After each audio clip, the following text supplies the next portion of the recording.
అధికార వైసీపీ ఎన్ని ప్రయత్నాలు చేసినా కదిరిలో గెలుపు టీడీపీదేనని ఆ పార్టీ అభ్యర్థి కందికుంట వెంకటప్రసాద్ ధీమా వ్యక్తం చేస్తున్నారు. ఓడినా గెలిచినా 2 దశాబ్దాలుగా ప్రజల మధ్య ఉంటున్నా అని తెలిపారు. సార్వత్రిక ఎన్నికల ప్రచారంలో భాగంగా ఇంటింటికి వెళ్లి ప్రచారం చేస్తున్నారు. తనకే ఓటు వేయాలని ఓటర్లను అభ్యర్థిస్తున్నారు. ఎన్నికల్లో గెలిచి కదిరి రూపురేఖలు మారుస్తా అంటున్న కందికుంట వెంకటప్రసాద్తో మా ప్రతినిధి రవిచంద్ర ఫేస్ టు ఫేస్. సార్వత్రిక ఎన్నికల ప్రచారం ముమ్మరంగా సాగుతోంది. ఇప్పటికే ప్రధాన రాజకీయ పక్షాలన్నీ కూడా అభ్యర్థులను ప్రకటించడం జరిగింది. మనం సత్యసాయి జిల్లా కదిరి నియోజకవర్గ టీడీపీ అభ్యర్థి కందికుంట వెంకటప్రసాద్ తన నియోజకవర్గంలో ఇప్పటికే ముమ్మరంగా గ్రామాన గడప గడపన కూడా ఎన్నికల ప్రచారం నిర్వహించి తెలుగుదేశం పార్టీని విజయపథంలో నడిపించాలని చెప్పి వారందరినీ కూడా ఓటర్లను కూడా అభ్యర్థిస్తున్నారు. మరి గత ఎన్నికలకి ఇప్పటికీ ఎలాంటి తేడాలు వచ్చాయి, ప్రజలు పెద్ద ఎత్తున తన ఏంట రావడానికి కారణాలు ఏంటి అనే వివరాలను అడిగి తెలుసుకునే ప్రయత్నం చేద్దాం. అన్న చెప్పండి, గత 5 ఏళ్ల క్రితం జరిగిన ఎన్నికల ప్రచారానికి కానీ ఇప్పటి ప్రచారానికి కానీ చాలా గ్రామాల్లో కానీ మండలాల్లో కానీ ఒక్కసారిగా ఊపు రావడానికి కానీ మీ వెంట నడవడానికి కానీ ఏం మార్పు వచ్చిందని అసలు?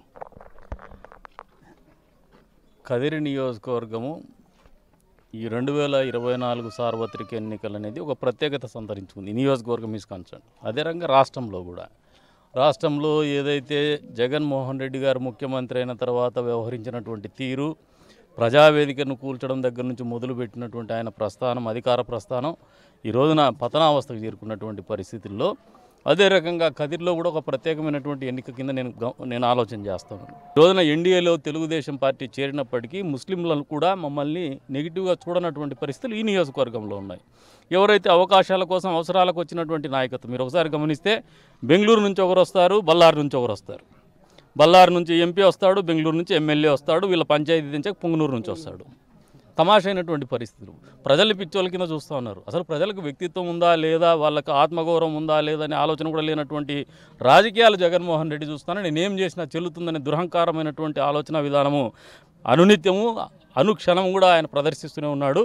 వీటన్నిటికి కూడా వ్యతిరేకంగా ప్రజలు రాష్ట్ర వ్యాప్తంగా కూడా విలక్షణమైనటువంటి తీర్పునిస్తున్నారు. దాంట్లో కదిరి నియోజకవర్గంలో ఇంకా బలమైనటువంటి తీర్పు ఇవ్వబోతున్నారని కూడా ఘంటాపదంగా చెప్తాను. ప్రధానంగా విద్యకి ఎక్కువగా ప్రాధాన్యత ఇచ్చి వాళ్ళ చదువులకి తను ఎప్పుడు సాయం చేస్తుంటాడు. మరి అలాంటి కందికుంట వెంకటప్రసాద్ ఈ 4.5 సంవత్సరాలుగానే నా రాజకీయ జీవితంలో చాలా మంచి రోజులని, ప్రజలు ఇచ్చిన వ్యతిరేకత, నా వ్యవహార శైలిని కూడా తను ముక్కుసూడిగా ఘంటాపదంగా మనస్సాక్షిగా ఒప్పుకోవడానికి ఆ ధైర్యం ఎలా వచ్చింది అసలు? నిజాయితీగా నిబద్ధతగా బతికే నాయకుడికి ధైర్యం నిరంతరం ఉంటుంది. అబద్ధాలు చెప్తూ అవసరాల కోసం ప్రజల్ని మభ్యపెట్టి అవకాశం ఎత్తుక్కోవాలనుకున్నోడికి నిరంతరం భయంతోనే బతుకుతుంటాడు. అవకాశం వచ్చిన తర్వాత కూడా నిలబడలేడు. మీరు ఒకసారి ఈ నియోజకవర్గంలోనే గతంలో 800 ఓట్లతో అతి తక్కువ మెజారిటీతో ఒక వ్యక్తిని గెలిపిస్తే ఆయన చేసినటువంటి రాజకీయం ఏందో మీరు గమనించినారు. చివరిగా చెప్పండి, నియోజకవర్గానికి సంబంధించి మొన్న ఏదైతే ప్రజాగలంకి వచ్చినప్పుడు కూడా భవిష్యత్తులో ప్రభుత్వం అధికారంలోకి రాగానే ఇవన్నీ చేయాలి అని చెప్తున్నారు. మరి కందికుంట ప్రసాద్ ఇంకా ముందుగానే తన ప్రణాళికని అమలు చేయబోతున్నాడు. నాకు మనస్ఫూర్తిగా ఒక నిబద్ధత ఉంది. 20 ఏళ్ళు ఈ నియోజకవర్గంలో ఏ నాయకుడు నిలబడనీలేదు కూడా సమాజం. నన్ను నిలబెట్టింది. క్షుణ్ణంగా ప్రతి ఇంచు నాకు ఒక ఆలోచన ఉంది, అవగాహన ఉంది నియోజకవర్గం మీద. ఇక్కడ కష్టం తెలుసు, ఇక్కడ బాధ తెలుసు, ఇక్కడ అవసరం తెలుసు. వీటన్నిటిని ఆలోచన చేసుకున్న తర్వాత ఈ ప్రాంతానికి ఏదో చేయాలనే తపన అయితే నిరంతరం ఉంది. కందికుంట ప్రసాద్ కానీ వాళ్ళ మనసులో ఉండదలుచుకున్నాయి కాబట్టి నా ఆలోచన ధోరణి ఈ ప్రాంతానికి మంచి చేయాలనే ఆలోచన ఉంది. ఈ ప్రాంతానికి ఏం చేస్తే కూడా ఈ ప్రాంతం బాగుపడుతుందో నాకంటూ ఒక అవగాహన ఉంది. పూర్తి స్థాయిలో ఒక మిడాస్ టచ్ ఇచ్చేసి, అంటే ఒక మంత్రం వేసేసి నేను మార్చలేకపోవచ్చు, కానీ రాత్రి ఖచ్చితంగా మార్పు అయితే వచ్చే 5 ఏళ్లలో 100కు 100% చంద్రబాబు నాయుడు గారు ముఖ్యమంత్రి కావడం అనేది తథ్యం. అది ప్రజల మనసుల్లో ఉంది.